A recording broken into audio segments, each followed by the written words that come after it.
ప్రతిపక్షాలే మొత్తం మహిళలకు అన్యాయం చేసిందని చెప్పేసి ప్రచారం జరుగుతున్న నేపథ్యంలో తెలుగు మహిళలకు, తెలుగు ప్రజలకు మన టీటీఎన్ చూస్తారు, వాళ్ళకి ఏం చెప్తారు మీరు ఒక మాట చెప్పమంటే? నేను మహిళలందరికీ చేసే విజ్ఞప్తి ఏంటంటే, ఈరోజు మోదీ బీజేపీ ప్రభుత్వం ప్రజల్లోకి వచ్చి ఆమె మళ్ళీ ఓడిపోయింది, ప్రతిపక్షాలన్నీ మహిళల్ని ఓడించాయి, చట్టసభల్లోకి ప్రవేశింపకుండా చేశాయి అని చెప్పి ప్రచారం చేస్తూ ఉన్నాయి. మోదీ చెప్తున్న బీజేపీ ప్రభుత్వం చేసిన కల్లబుల్లి మాటలు నమ్మొద్దు. గతం నుంచి బీజేపీ చరిత్ర మొత్తం పరిశీలించిన మహిళల పట్ల అది అనుసరిస్తున్న వైఖరి మనకు తేటతెల్లం.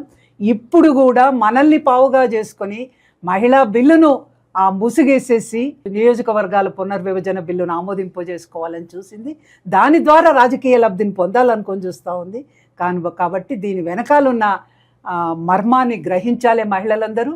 మన బిల్లు యథాతథంగా ఈరోజున్న 543 స్థానాల్లో మహిళలకు 1/3 రిజర్వేషన్స్ అమలయ్యే పద్ధతుల్లో మనం కృషి చేయాలి, పోరాటం చేయాలి. ఖచ్చితంగా ఇప్పటి వరకు మనం సాధించుకున్న హక్కులన్నీ పోరాటం ద్వారానే మనకు వచ్చినాయి. మనం గొంతెత్తి పోరాడినాం, అనేక ఉద్యమాలు చేసినాం. ఇప్పుడు కూడా వచ్చిన చట్టాన్ని అమలు చేసుకోవడం, ఇప్పటి వరకు పోరాడి చట్టం తెచ్చుకున్నాం. వచ్చిన చట్టాన్ని, సాధించుకున్న చట్టాన్ని అమలు కోసం కూడా ఉద్యమించాల్సిన అవసరం మన మీద ఉంది.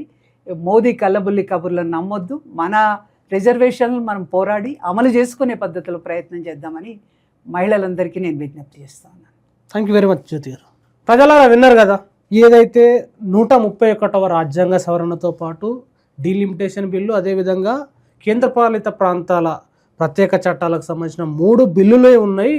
మొన్నటి ప్రత్యేక పార్లమెంటు సమావేశాల్లో మహిళా రిజర్వేషన్ బిల్ అనేది లేదు, 2023లోనే పాస్ అయింది అని చాలా స్పష్టంగా జ్యోతి గారు వివరాలతో సహా చెప్పారు.